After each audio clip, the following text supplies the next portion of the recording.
In 1966, the most famous prize in football vanished from a locked glass case in the middle of London, and the only detective who could crack the case didn't carry a badge. He had four legs, a wagging tail, and a very good nose. This is the true story of how a solid-looking golden trophy, a national panic, and an ordinary suburban dog collided just months before England hosted the World Cup. First, let's meet the trophy. It was called the Jules Rimet Trophy, named after the FIFA president who dreamed up the World Cup. It stood only about 35 centimeters tall, a golden statue of the goddess of victory holding a cup above her head. Here's a twist most people miss. It wasn't solid gold at all. It was a sterling silver coated in a thin layer of gold, a detail that becomes important much later. In 1966, England was about to host the World Cup for the very first time, and national pride was sky high. To build excitement, the trophy was put on public display, but not at a football event. It was a star guest at a rare stamp expedition. On Sunday, the 20th of March, guards patrolled the hall on a regular circuit while the trophy sat in its case. But in the few minutes between patrols, a thief slipped in, quietly unscrewed the back of the case, and lifted the trophy out. Strangely, the thief walked right past rare stamps worth about £3 million and took only the trophy.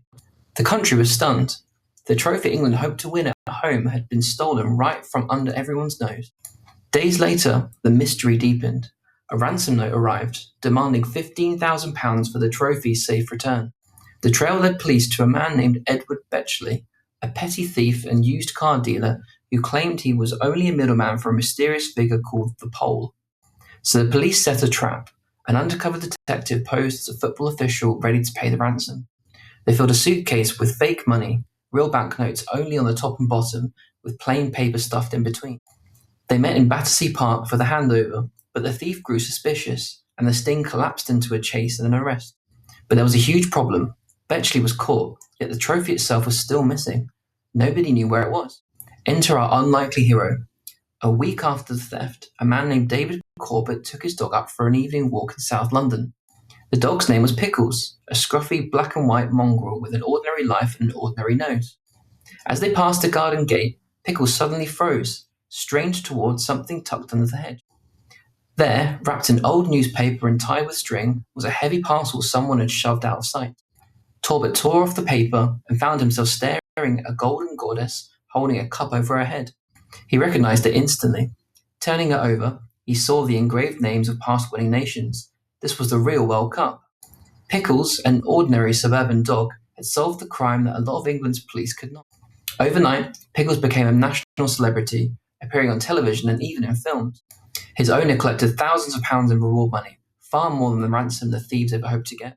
A few months later, England won the tournament and lifted that very same golden trophy in front of a roaring crowd. And Pickles? He was invited to the celebration banquet as a guest of honour, reportedly licking the plates clean. It's the kind of happy ending you couldn't make up, but the trophy story took a much darker turn. Fast forward to 1983. Brazil had won the World Cup 3 times, so they were allowed to keep the Jules Rimet Trophy forever. It sat in a display case in the Brazilian Football Confederation headquarters in Rio de Janeiro, this time behind bulletproof-looking glass. But on a December night, thieves overpowered the night watchman and pried the trophy from its case once again. This time, there was no Pickles. The trophy was never found. Remember that detail from earlier? The trophy was only gold-plated silver. That may have sealed its fate. Investigators believe the thieves may have melted it down for its metal, though it held too little gold to make neat gold bars.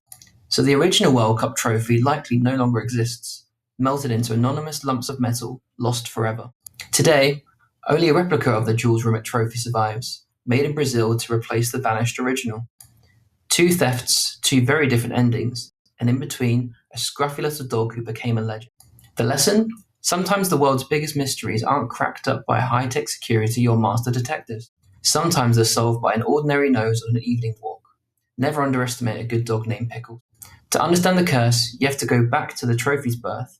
It was sculpted in 1930 by a French artist named Abel Lafleur, who cast the goddess Nike, the winged spirit of victory from Greek myth, holding an 8-sided cup above her head, all mounted on a base of deep blue lapis lazuli stone.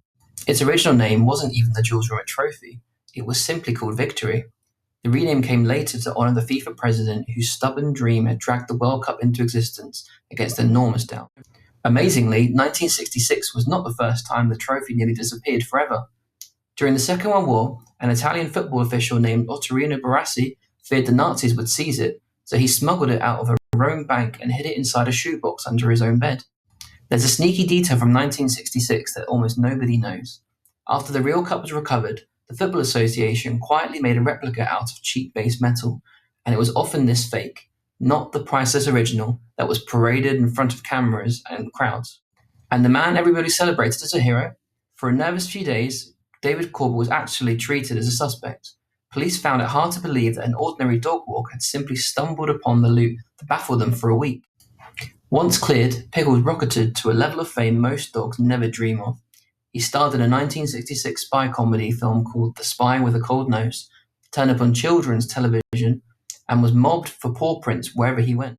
The reward money was life-changing. Corbett collected close to £5,000, a small fortune at the time, enough to buy a house outright, far more than he'd earned in several years hauling cargo in the River Thames. But Pickles' own story ended in heartbreak. Barely a year after his moment of glory, in 1967, he chased a cat. His lead snagged on a branch, and the little hero who saved the World Cup was accidentally strangled. As for the man who actually stole the cup in 1966, the real thief stayed a mystery for over 50 years. It wasn't until 2018 that an investigative journalist named a small-time London crook, Sidney Coulier, as the person who'd slipped the trophy out of the case. So here's what I keep wondering. If an ordinary little dog could stumble onto the most wanted trophy in the world, how many other lost treasures are still out there, waiting under some quiet hedge for the right nose to find them? Drop a comment and let me know what you think really happened to that gold.